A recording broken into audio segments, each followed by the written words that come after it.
Nitong linggo ay inaprubahan natin ang 194 na high-impact infrastructure projects na nagkakahalagang humigit kumulang 9 trillion pesos.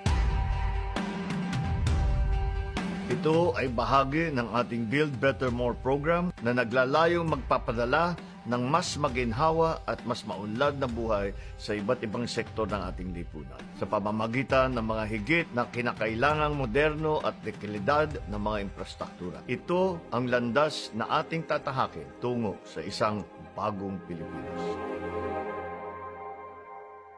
Sa 194 projects na nasa listahan ng NEDA, 123 projects ang inisyatibo ng ating administrasyon. Samantalang ang ibang mga proyekto naman ay nasimula na noong patapos ng termino ni PRRD. Bakit kailangan ituloy ang mga infrastructure project ng nakaraang administrasyon? Meron tayo kuminsan na ugali dito sa Pilipinas at sa ibang lugar din na kapag nagbago ang administrasyon, ang pag-iisip ay lahat ng nakaraan na ginawa ng dating administrasyon ay tinitigil dahil sinasabi walang magandang nangyari. Ay hindi naman tama yun. Kung maganda naman ang proyekto, ba't di natin itutuloy? Hindi yan ang pag-iisip na magdadala sa atin sa isang bagong Pilipinas. Kung masusi naman ang pag-aaral at talagang may pakinabang, dapat talagang ituloy. Ang infrastruktura ay kaunlaran. Lalo na at kasama nito ay masusing pag-aaral. Sa ganitong paraan, walang masasayang na pondo dahil ang bawat proyekto ay mapapakinabangan ng mamamayan. Bukod sa mga tren, highway at tulay, ito ay mga infrastructure project na may kinalaman sa digital connectivity, sa flood control, sa irrigation, water supply, health, power, at saka energy. Isa-isahin natin ang mga benepisyo ng mga infrastructure projects na ito.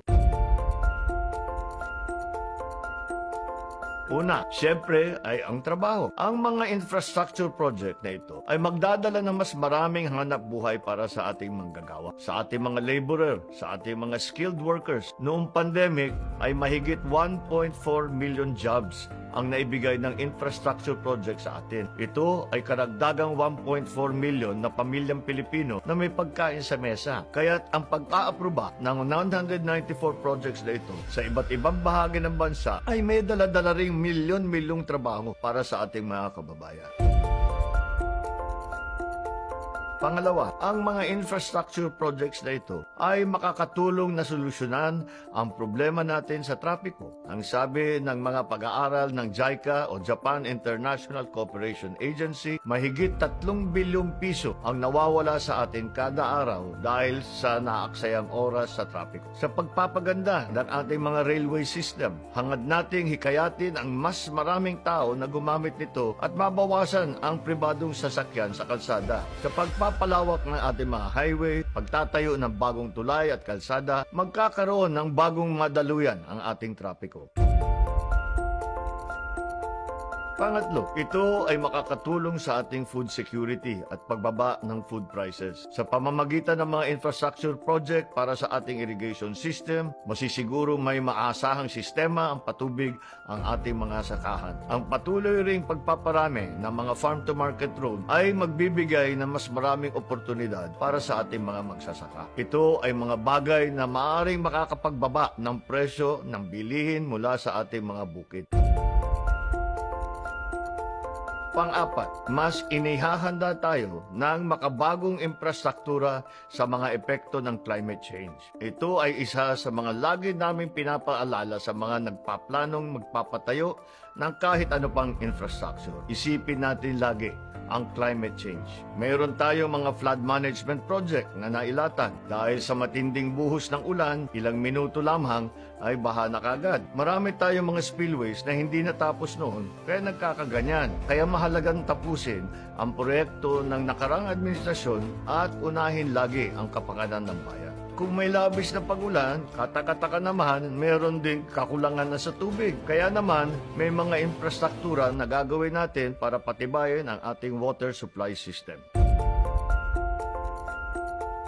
Panglima, ang mga infrastructure projects na ito ay susi para sa magtagumpay ang hangad natin digitalization ng ating bansa. Sa panahon ng internet ay mahalagang bahagi ng araw-araw na pamumuhay. Ito ay lalong magbibigay ng kabuhayan at oportunidad sa bansa nating puro isla. Ito ang magiging tulay na magbubuklod sa atin sambayanan. It should connect markets and involve more people in the digital economy. Hindi lang pang local kundi sa global market din.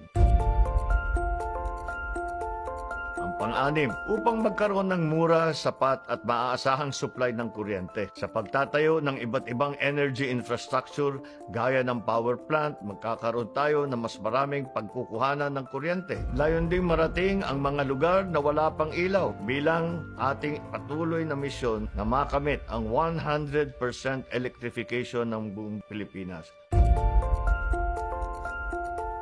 Pampito, mahalaga ang bagong infrastruktura para mapalago natin ang turismo. Sari-saring mga paliparan ang nakatakdang gawin. Sa pamamagitan nito, magkakaroon ng mas maraming pagkakataon ang mas maraming probinsya sa ating bansa. Napakarami po nating mga magagandang lugar at kailangan lang ay gawin nating accessible at tiyak ay dadayuhin tayo ng ating mga turista. Yan ang magdadala ng mas maraming kabuhayan sa ating mga lalawigan. At panghuli, ang moderno at matibay na infrastruktura ay maghihikayat ng mas maraming investor sa ating bansa. Magandang mga daungan ng barko para sa mga cargo ship, maaasahang energy supply sa andakuman ng bansa, connectivity sa pamamagitan ng mga communication towers, at magandang mga kalye at paliparan upang maging accessible ang mga bawat lugar. Yan ang mga hinahanap ng mga investor na nais magsimula ng negosyo sa ating bansa. Ito pong mga negosyanteng ito ay magdadala ng daang-daang libong mga trabaho para sa atin at bilyong-bilyong kita para sa bansa. Karamihan po sa mga proyektong ito ay maaari lamang sa pamamagitan ng tinatawag nating Public-Private Partnership o PPP. Marami rin dito ay magkakaroon ng sapat na pondo bunga ng ating mainit na pakikipag-ugnayan sa iba't ibang bansa. Kung kaya't kasama ng NEDA, minabuti rin natin i-adjust ang mga guidelines ng ating joint venture para naman mas maging kaakit-akit pa ang investment dito sa Pilipinas para sa mga nagnenegosyo sa ating bansa. Ang infrastruktura ay kaunlaran. Dala-dala ay mga benepisyo magpapaganda di lang ng ekonomiya, kung hindi ang antas ng kalidad ng pamumuhay ng bawat Pilipino. Ipagbubuklod ang sambayanan, pisikal man o digital, gagawa ng paraan. Ang matibay, moderno at dekalidad na infrastruktura ay daang tungo sa isang bagong Pilipinas.